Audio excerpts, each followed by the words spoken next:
Comment ça va YouTube? Depuis que je suis diplômé, presque tous mes potes ont trouvé un CDI et acheté un appart pour être pas trop loin de leur taf. Du coup, je commence à ressentir une petite pression, tu vois, ils ont évolué et pas moi. J'aimerais faire comme eux, avoir une raison d'acheter un appart, sauf qu'entre chez moi et mon taf, il y a 2 mètres. Et déjà, je trouve c'est un peu loin. Ah, je te jure, l'autre fois, je faisais du montage sur mon lit et... Oh non, putain, j'ai oublié la carte mémoire au bureau. Oh, le con. À l'époque où ma chambre était comme ça, c'était le bon vieux temps. Depuis que je suis passé de l'autre côté du tapis, c'est de plus en plus dur de joindre les deux bouts. Hein. Quoi? Pourquoi je remets pas mon lit ici? Tu sais, ma femme, mes enfants, tout est resté là-bas, donc...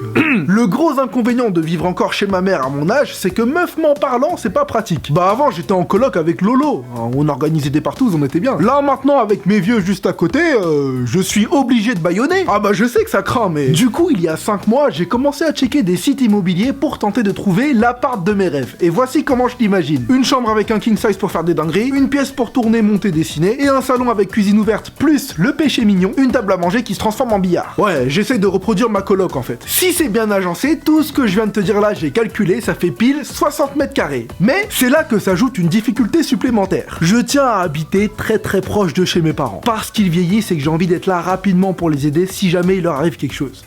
Non, je déconne, c'est juste pour pas avoir à cuisiner. En fait, mon rêve, ce serait d'acheter l'appart juste au-dessus, tu vois. De descendre manger à chaque repas, puis de remonter. Ouais, c'est ça, juge-moi, ouais. Mais crois-moi bien que s'il y a moyen de déposer le linge sale en passant, je le ferai. Le problème, c'est que cet appart actuel, mes parents l'ont acheté il y a 15 ans, dans le 3e. Et entre-temps, aujourd'hui, 60 mètres carrés dans le 3e...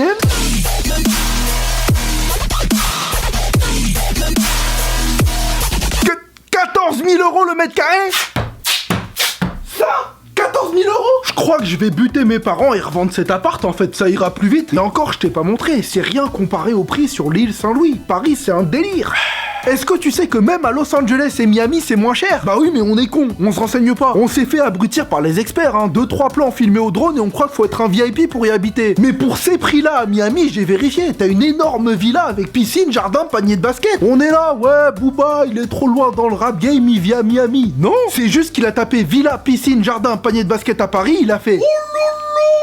Du coup, par curiosité, je suis allé comparer ces prix avec ceux d'autres villes en France. Et franchement, si t'as envie de te taper une barre, après cette vidéo, va checker le prix des appartes. À mon cul. Ah, je te promets, c'est drôle. Je pensais pas que le nom d'une ville pouvait faire chuter à ce point le prix de l'immobilier. À mon cul, pour 5 centimes... T'as un manoir. J'exagère pas, si tu te ramènes avec un billet de 10, le maire il te lâche les clés. Il te fait 6 mères, frère, je vais aller refaire ma vie. Moi je veux que ma femme accouche là-bas, hein, juste pour pouvoir dire à mon gosse t'es sorti tout droit de mon cul. Ah, à l'école il l'assumera jamais. Et toi le nouveau, tu viens d'où? Je viens de... MC. Ah ouais, Miami City, t'es un VIP en fait. Ouais. Il a donc fallu que je revoie mes ambitions un peu à la baisse. Et pour déterminer un budget réaliste, j'ai pris rendez-vous avec... mon banquier. Bonjour, je suis youtubeur et ce serait pour voir les possibilités d'emprunt immobilier.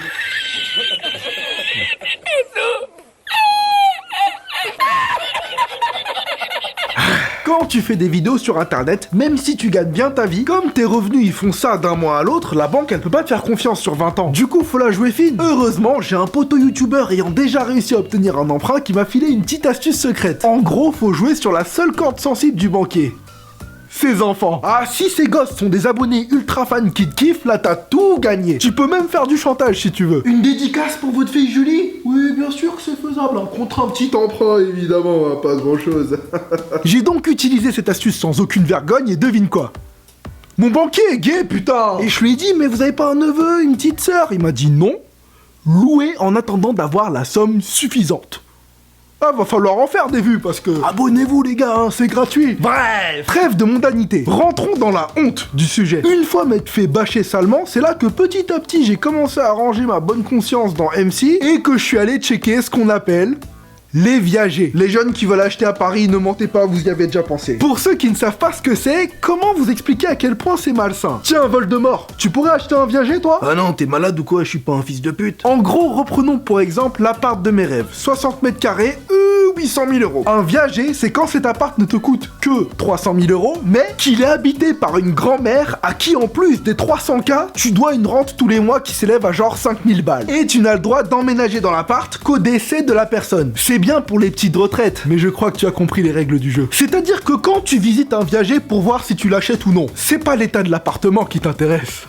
C'est l'état de la vieille. Ah, si tu sens que ça va être une jeune calmant qui s'accroche un peu trop à la vie, tu prends pas le risque. Parce que si tu lui payes sa rente tous les mois, qu'elle ne meurt pas et que ça finit par dépasser le vrai prix de l'appart, tu dois continuer à payer. Ah, même le mec le plus pieux au monde, dans ces cas-là, il pense au meurtre. Hein. Pour peu que tu tombes sur une grand-mère asiatique, il y a même des chances que tu crèves avant elle. Ah bah la longévité de nos grand-mères, c'est quelque chose. Hein. Si elles placent toute leur appart en viager, il y aura plus jamais de proprio. Le problème, c'est que t'as aucun moyen de jauger. Même si la personne est très vieille et que tu penses réussir le hold-up du siècle, plus son espérance de vie est faible à l'achat du viager, plus sa rente sera élevée. Mais si sa rente est élevée, elle peut peut-être se soigner un peu mieux et résister plus longtemps. Je t'ai dit que c'était malsain. Je rigole, bien sûr. Hein, perso, je pourrais jamais prendre un viager. Allô, Madame Martin? Ah, il serait peut-être temps d'y aller, là, non? Mais bon, après 5 mois de recherche et quelques visites, j'ai fini par comprendre que je n'étais tout simplement pas encore prêt à acheter un appart. Parce que je sais même pas où je serai dans quelques années. Hein. Ça se trouve, je serai à Miami avec Henri, en train de faire des vidéos en anglais. I mean, you never know. Ou alors on sera à Taïwan ou Hong Kong, hein, ou au Mexique, quien sabe lo que el futuro nos tiene reservado, tuve 14 al baco de espagnol. Ou en Allemagne, ich bin ein YouTuber. Bon ok, en fait je sais juste pas comment finir cette vidéo, donc... Abonne-toi. Ah bah si, attends, j'ai fait le trajet et tout, tu vas pas... 13 heures de voiture aller-retour, tu sais ce que ça fait? Henri, je t'ai dit que c'était une idée de merde.